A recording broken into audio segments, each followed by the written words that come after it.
Hey hello friends, welcome to my channel. ఈరోజు మనం ఈ వీడియోలో డిఎస్సి మరియు టెట్కి సంబంధించిన అప్డేట్స్ గురించి అయితే కంప్లీట్గా డిస్కస్ చేసుకుందామండి.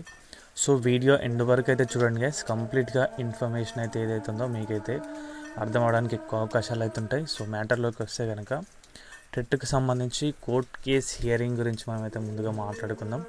ఈ 23వ తారీఖున అంటే ఎల్లుండి అయితే ఉంది హియరింగ్ సంబంధించి. సో దాంట్లో ఏంటంటే కనుక అసలు టెట్ అనేది డిఎస్సి కంటే ముందు పెడతారా లేదా డిఎస్సి తర్వాత కండక్ట్ చేస్తారా? టెట్కి సంబంధించి ఎక్కువ సంఖ్యలో ఇప్పటివరకు వినతులు అయితే వెళ్ళినాయి.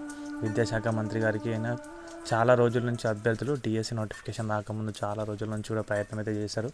సో టెట్ అనేది ఇవ్వాలి అని చెప్పేసి. బట్ ప్రభుత్వం అయితే దానిపైన ఎలాంటి స్పందన అయితే ఇవ్వలేదు.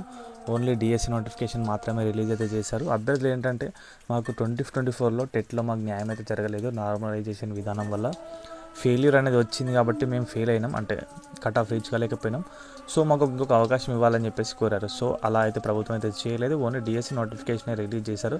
లేదా టెట్ టీఆర్టీ తీసుకురమ్మని కూడా అభ్యర్థులు అయితే కోరారు. బట్ ప్రభుత్వం ఓన్లీ డిఎస్సి నోటిఫికేషన్ తీసుకొచ్చింది.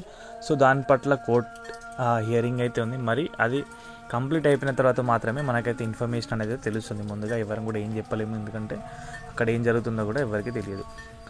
అండ్ అదేవిధంగా డిఎస్సి గురించి మాట్లాడుకుంటే కనుక ఇప్పుడు డిఎస్సిలో కూడా నార్మలైజేషన్ విధానం అయితే ఉంది.